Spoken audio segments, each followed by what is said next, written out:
start with the ACT talk on shrinking political space. So what I will present to you now is a work that one of the community of practices within ACT Alliance is working on. That's the topic of shrinking political space. I have to start a bit with the history of it, because in the 90s we saw that civil society organizations, NGOs and so on were seen after the Cold War as something that should be supported, and there was a big boost, especially after the 93 World Human Rights Conference in Vienna. There were many NGOs who started to flourish, to grow, to be to work. And it was also part of a new neoliberal idea that many small entities are important to create and support development. But then, when there was the attack on the World Trade Center on 9/11, 2001, there was a big change. That happened after governments had in their drawers many legislation to somehow restrict the work of NGOs and civil society organizations, were then pulled out of the drawers and put on the table and said, so now, because we need anti-terror legislation, we have a new danger in our world, we need to use these legislations now to restrict NGOs. And in 2008 then, we realized as ACT Alliance that many of our partner organizations were faced with a situation where their possibilities to act politically was restricted. And that's why we wrote this booklet in 2008. And what we found, I'm coming to a new booklet we're writing now, I'm not only talking about 2008, it's still very relevant today. And in 2008 we realized we wanted to find out who is affected and how are the NGOs and the civil society organizations affected. So the question was, who is affected? And we realized that many organizations, especially working on land rights issues, on social justice issues, on environmental issues, were affected by legislations and also by other issues that were restricting their space. And I would like to emphasize that what we see now, this is not yet in that booklet, but we have the impression that I'd like to discuss that with you, that especially in BRICS states or states with emerging economies, this move to create legislations to restrict the space of civil society organizations was even more and stronger, and is still happening today very much. And maybe some of the countries I'd like to name, not all of them are in this booklet, but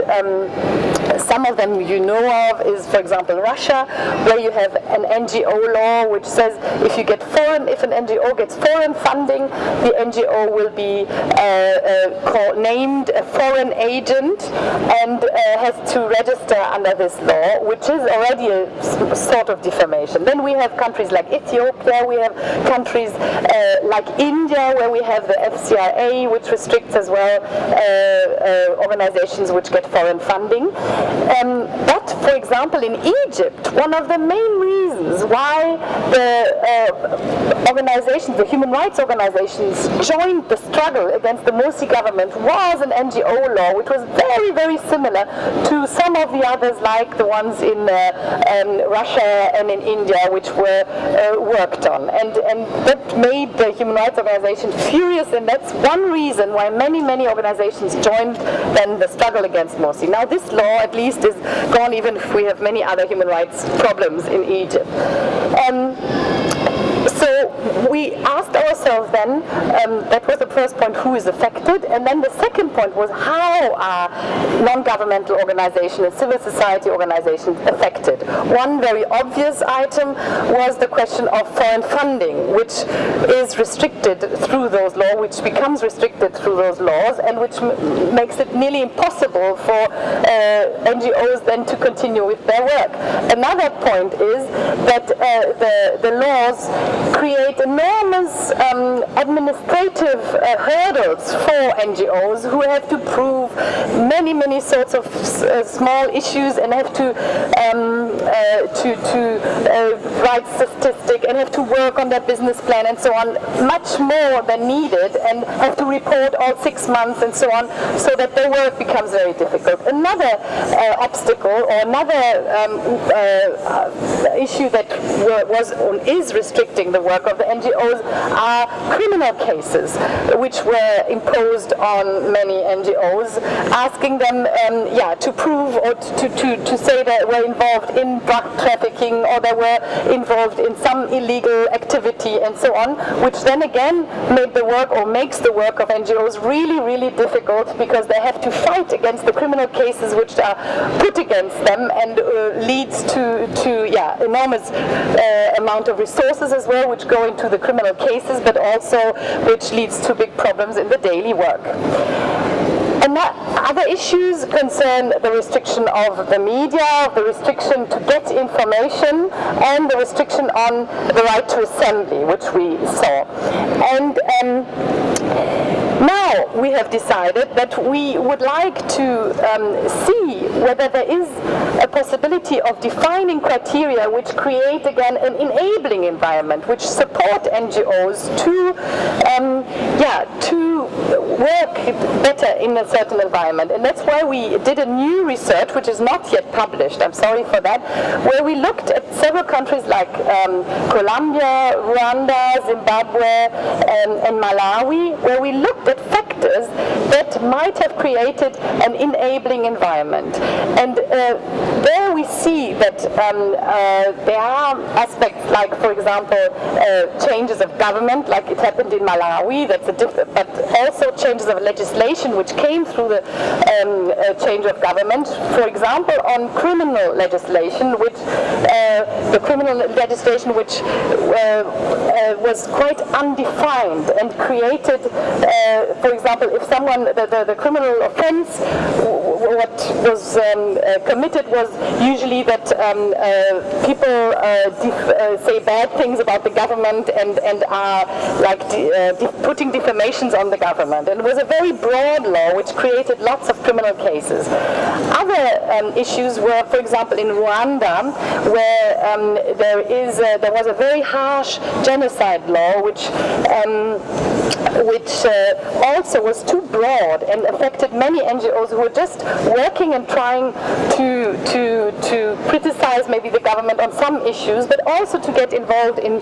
development. And I think that's one main issue which is as well in the core of human rights and development, is that participation is very important for civil societies and for development. And I think that is as well something we had to look at, and I think we don't have yet an answer, because the way we have had international talks, for example, in Busan here with many states discussing what should be the role of civil societies in development, and the role that was put on NGOs and civil society was very strong, and it was always said, civil societies have to be part of development and have to be brought into development debates from the beginning on, and it is somehow a contradictory movement to the movement on a national level where NGOs are being restricted. And what we have planned now is that we'll have a conference in Malawi where we try to look into the national situations and see where are possibilities, to re-engage into political struggles, and also re-engage to get a broader possibility to engage and participate in development activities of a country. So I think,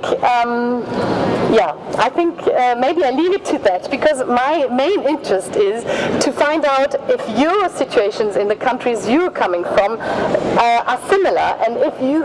find that our analysis that there is somehow a global trend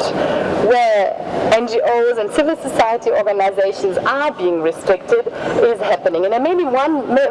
important last point is that what we analyzed is that we thought that for us, transparency in NGOs are very important, and that we understand that there is an interest of a state to know, where do foreign funds go to, and how are they used, and how is an NGO structured? Is it maybe a governmental organization hidden behind a civil society organization, or is it really an organization working for the goods of the civil society as such? And I think there is a legitimate interest, but what we will discuss, is the interest, can the interest as well affect then the activities of the NGOs? I think there should be a line drawn. That would be my proposal, to say when the restrictions of a law come to restrict the activities of NGOs, then we get into problems. And the question is as well, why do we have special NGO laws? Can't we take the normal laws that are there to create, for example, tax transparencies or financial transparencies in a country which exists, or association laws which exist in countries? Aren't they sufficient to create the needed transparency for governments? And I think this is something we really have to discuss, and as well, definitely the role of international donor organizations, which we are as ACT Alliance, and also the role of civil society organizations